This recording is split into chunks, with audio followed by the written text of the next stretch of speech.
Welcome back to my kitchen. In my hands, I'm holding actually a very old recipe book from my restaurant days back in the early 2000s. And one of the recipes that I've had in here since that time is for my Irish soda bread. So I figured today's the perfect time to make it, especially with St. Patrick's Day around the corner. Now this recipe, again, I love it. I think it was my grandmother, not my abuela, but my other grandmother who used to make this. So it's 5 simple ingredients: flour, baking soda, salt, buttermilk, and raisins. It's optional, but I love it with raisins. So join me, let's make this super quick, super fast, but just know, preheat your oven to 425 degrees, so that way when it gets there, we'll throw everything together. Here we go, so let's get started. We're gonna sift.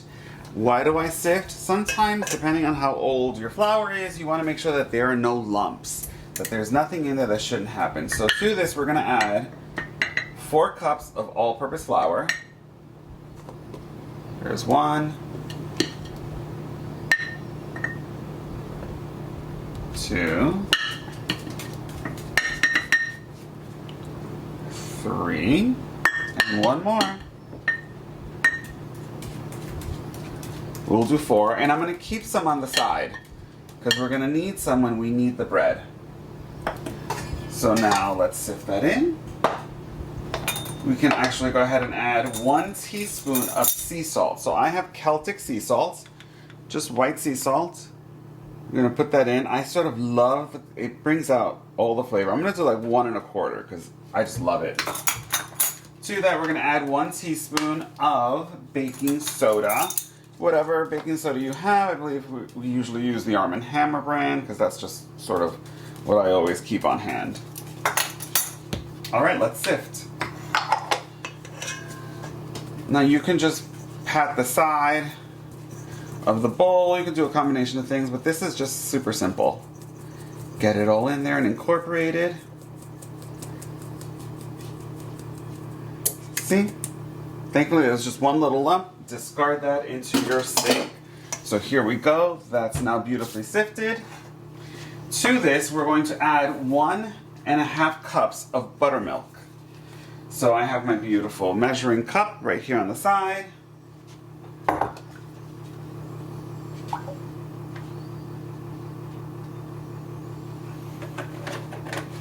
Now this is an optional step.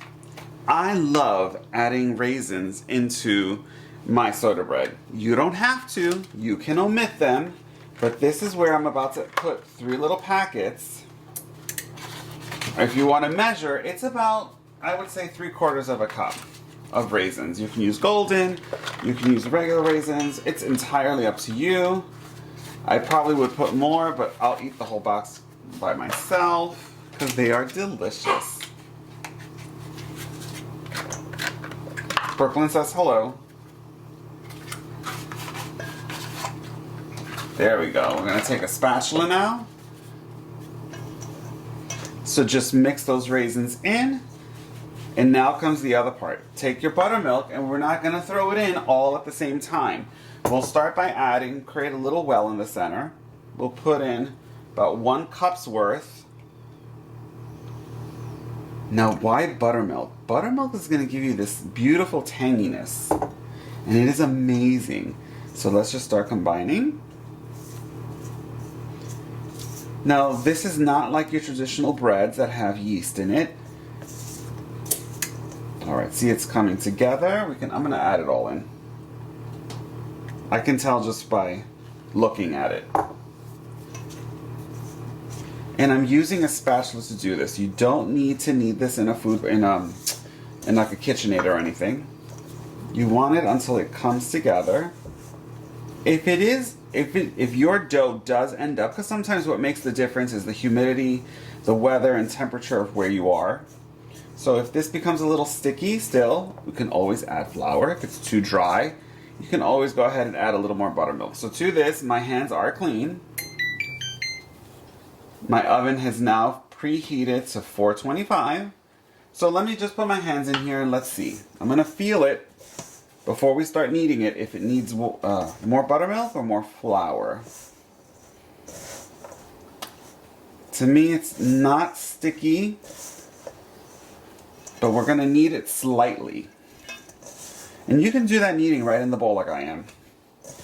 Let's see, we're trying to put this together. I personally think I'm gonna need just a dot of buttermilk. So again, consistency will change depending on your location. It's almost there. Let me see, maybe I won't need to add.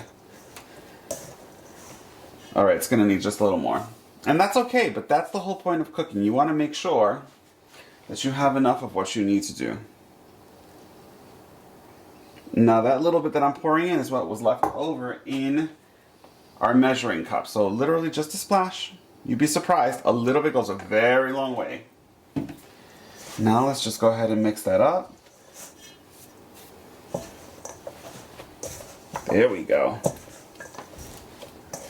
See? Look at that. I think that little bit of moisture is all we really needed.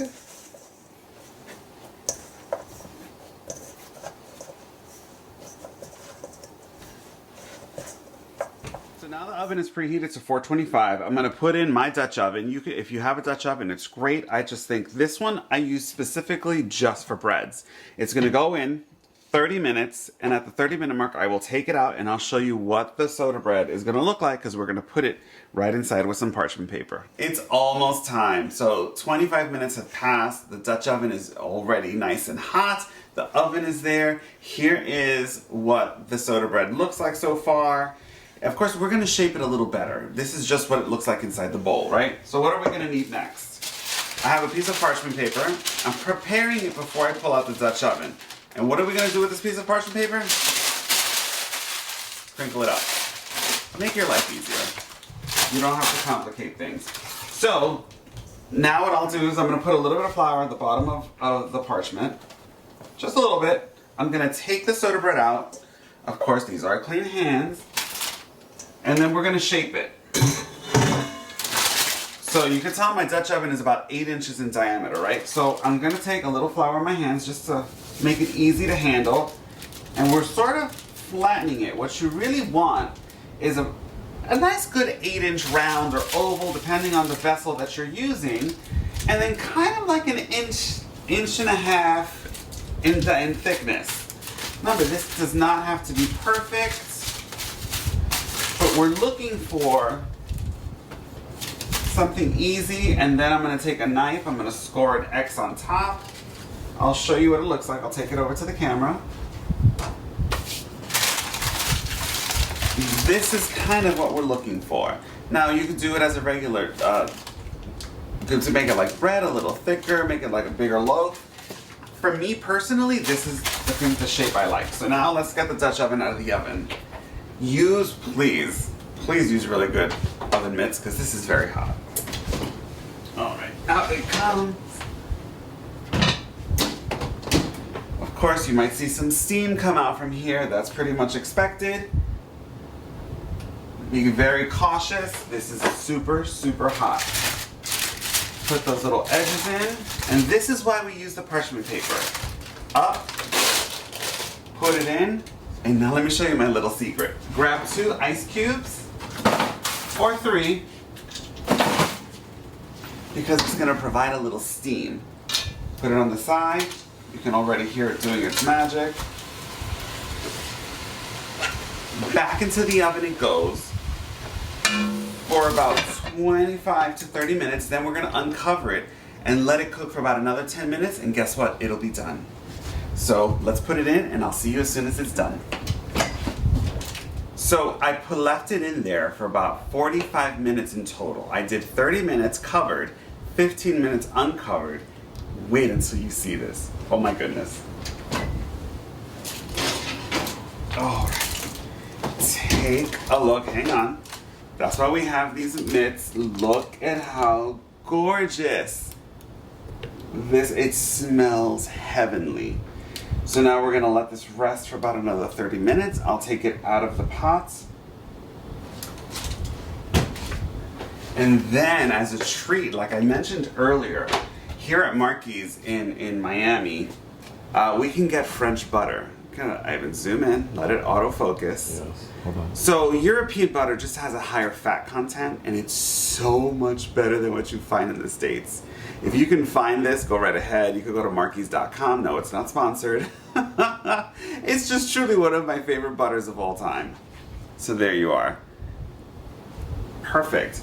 So let this rest for about a good 30 minutes, maybe a little longer, but this with some nice butter, you can have it as a little snack, you can have it with your morning coffee, is absolutely perfection.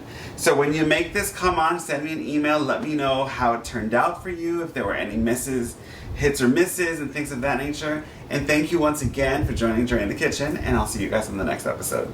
Bye.